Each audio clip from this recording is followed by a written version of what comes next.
Bonjour à tous, bienvenue au Club Emploi Cadre Emploi Le Figaro Économie. C'est un petit éditeur de logiciels, ils ne sont que 23 salariés, comme il y en a des milliers en France, mais cette entreprise fait partie de cette nouvelle génération qui fait du bien à l'image des entreprises de services numériques qui ne sont pas toutes reconnues comme exemplaires avec leurs salariés. Chez FWA, on prend soin des équipes, on parle de tolérance, si, je vous assure, de plaisir de venir au travail, de vivre ensemble, d'ouverture d'esprit. Et quand l'entreprise s'installe dans de nouveaux locaux, les salariés sont tellement impliqués qu'ils participent carrément à la fabrication de leur nouveau bureau.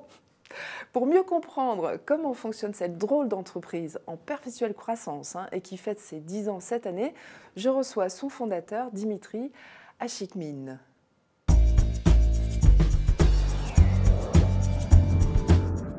Bonjour Dimitri Achikmin. Bonjour. Soyez le bienvenu. Alors, vous dites que FWA, c'est la tour de Babel. Pourquoi vous dites ça? Il y a beaucoup de nationalités chez vous? On a déménagé récemment dans un immeuble de 4 niveaux, donc c'est d'où le tour. Et donc Babel. Il y a une liste comme ça aussi Non, on n'a pas fait de cet escalier, donc on a gardé les escaliers d'origine. Et on a 9 nationalités qui travaillent aujourd'hui chez FWA. 9 nationalités, vous avez quoi? Des Français, des Européens essentiellement? Non, il y a des Russes, il y a des Roumains, il y a des Vietnamiens, il y a des Marocains, donc voilà. 5 religions. Et le fait d'avoir autant de nationalités et d'obédience religieuse, apparemment, c'est quoi? C'est le fruit du hasard ou c'est une volonté de votre part de mixer? Non, je ne pense pas que c'était recherché particulièrement, mais ça s'est fait naturellement. Disons que dans l'informatique, on a la possibilité de parler des langues différentes, natales, mais on parle la même langue de développement, donc du coup, ça permet facilement de travailler ensemble, même si on vient des origines complètement différentes. Alors, avant de parler de l'entreprise, juste quand même une parenthèse, avec tous les événements tragiques récents, est-ce que vous en avez parlé dans l'entreprise? Est-ce que ça a donné lieu à des débats ou est-ce que c'était complètement tabou, au contraire?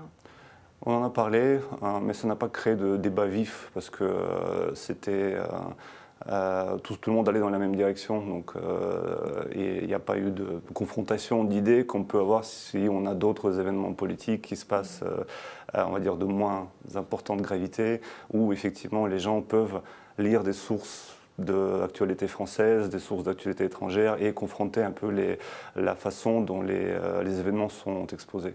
Mais c'est vrai que les derniers événements, on ne pouvait pas trop on n'avait qu'un seul point de vue là-dessus. Alors, à votre meilleur ami qui ne connaîtrait pas du tout l'informatique, comment vous expliqueriez ce que fait votre boîte? Qu'est-ce que vous faites chez FWA? On développe des logiciels de gestion pour les entreprises. Dans le journal comme le vôtre, vous gérez le planning, vous gérez la comptabilité, vous gérez donc d'autres sujets. Donc nous, on aide des entreprises à organiser ces sujets-là, soit parce qu'ils nous le demandent, donc ça aboutit à des développements spécifiques, soit donc nous, en tant qu'éditeurs, on propose des solutions déjà prêtes à utiliser, qu'on adapte ensuite à la logique et au métier de l'entreprise. Je sais que vous travaillez pour Médecins sans frontières, c'est ça? Qu'est-ce que vous faites pour eux? Le budget. Par exemple, c'est le sujet le plus ennuyeux du monde, mais que tout le monde est obligé de suivre parce que chaque entreprise de plus de 100 ou 200 salariés est soumise à la réflexion et la démarche budgétaire. Donc avec nous, ils ont réussi à planifier leur masse salariale et les frais de différents projets qu'ils mènent à la fois en France, en Afrique et dans d'autres pays du monde pour pouvoir planifier toutes leurs interventions. D'accord, bon ben voilà, c'est utile. Vous êtes 23. C'est utile, mais c'est contraignant. On va dire. C'est une démarche qui n'est jamais prise avec beaucoup de joie par les différents responsables. Oui, j'imagine. Vous êtes 23 aujourd'hui chez FWA. Est-ce que vous êtes rentable? Oui, on a toujours été rentable. Donc même la première année de démarrage de l'entreprise, on a été petit mais rentable. On a fait x10 depuis, donc en 10 ans. x10 de chiffre d'affaires? De chiffre d'affaires, et de salariés aussi, parce qu'on a commencé à 2. Et donc nous sommes rentables. D'accord. Et vous allez embaucher cette année? Oui, on va continuer. Combien L'année de d'ailleurs personnes a démarré très, très vite, parce qu'on a 4 personnes qui arrivent dans l'équipe. des gens qui sortent des contrats d'apprentissage, en fait non, qui exécutent les contrats d'apprentissage. Chez vous, donc vous avez embauché des apprentis? Tout à fait, donc il y a 4 apprentis qui arrivent, des développeurs et des coordinateurs de projets, et qui vont donc à la fois découvrir le métier de l'informatique et de développement, et puis nous aider à donc aboutir à tous nos projets qui sont en cours. Et vous dites que vous voulez doubler vos effectifs d'ici 3 ans, c'est ça? Oui, on est ambitieux. Ouais. Et alors, vous allez embaucher que des apprentis ou vous allez aussi embaucher des gens déjà formés, qui sont sur le marché, qui pourraient vous rejoindre? Oui, bien sûr. Donc, bon, on a beaucoup de jeunes qui arrivent dans l'entreprise, qui commencent par des stages ou par des contrats d'apprentissage et puis qui continuent leur carrière en CDI. Mais on a aussi besoin de talents, de passionnés, et des gens d'expérience qui vont pouvoir encadrer ces équipes-là et rajouter cette mixité d'expérience et, la jeunesse. Vous recrutez des managers alors aussi, tout à fait. Notamment en tant que chef de projet, vous disiez. Oui, donc il y a un chef de projet qui arrive, donc il y a une directrice commerciale qui nous a rejoint en toute fin d'année et donc un directeur de production également. D'accord.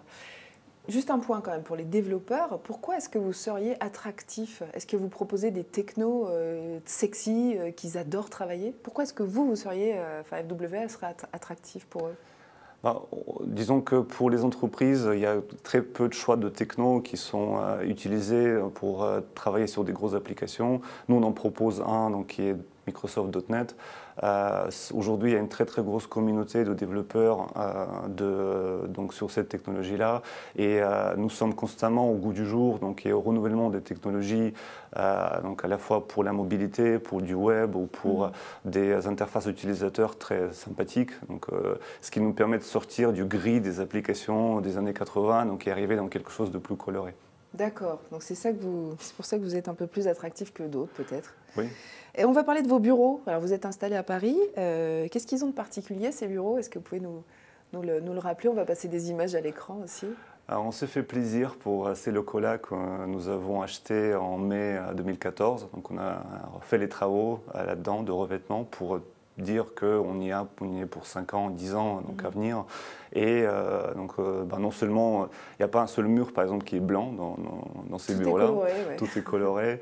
On s'est fait même plaisir de fabriquer nos propres bureaux. Oui, alors c'est ce que je disais en intro. Donc en fait, vous avez demandé à vos salariés de faire leur bureau. Non mais vous abusez un peu quand même, non? Ils l'ont fait avec plaisir. Ils ont participé. C'est vrai, Je pense que c'est aussi l'art de communication en interne. C'est qu'on a tout le temps, donc dès le début, on a fait participer les salariés au choix de toutes les couleurs, de toutes les ambiances, des open space et des bureaux qui sont clos. Alors, qu'est-ce qu'ils ont fait comme bureau? Ils ont fait en forme de voiture?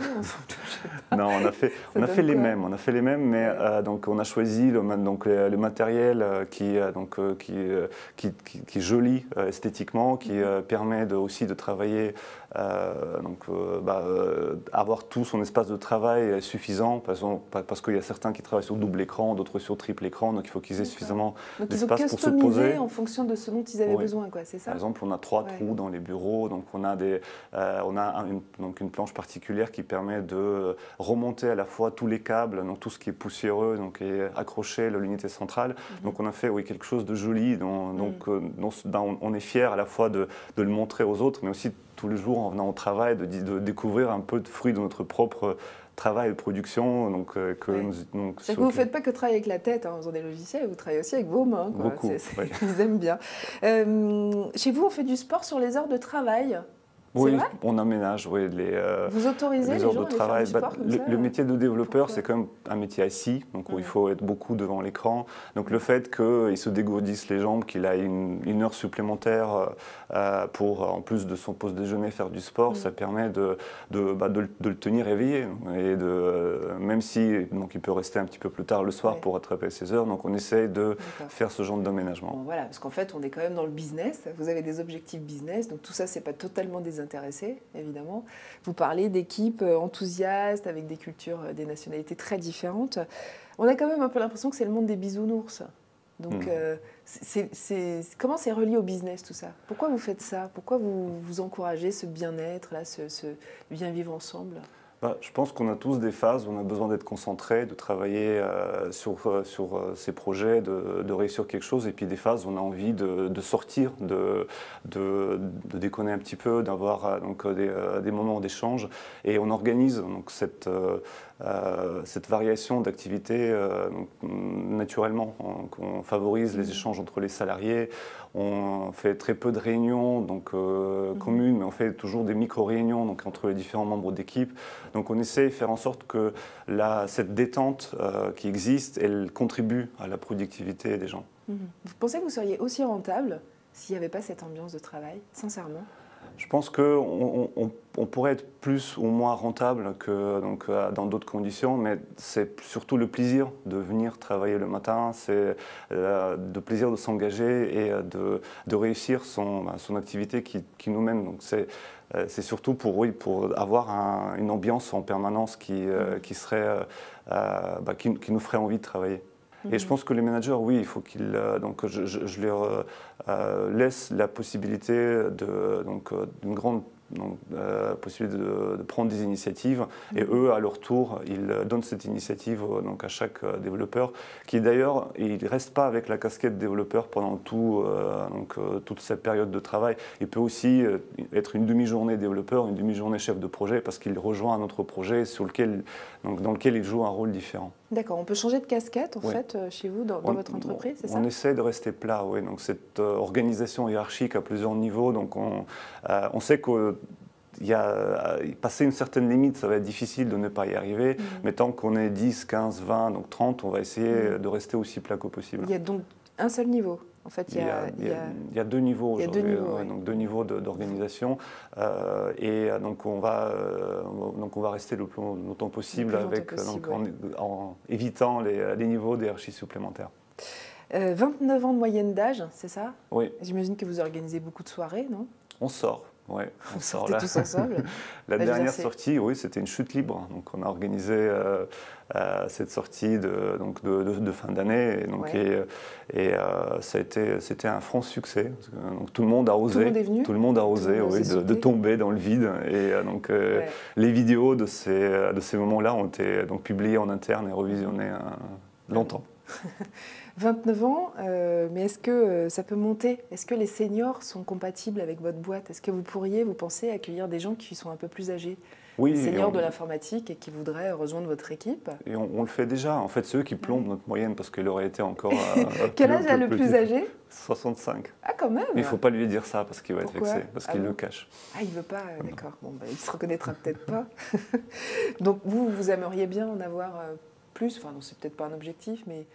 Qu'est-ce que ça peut apporter un senior à une équipe comme ça?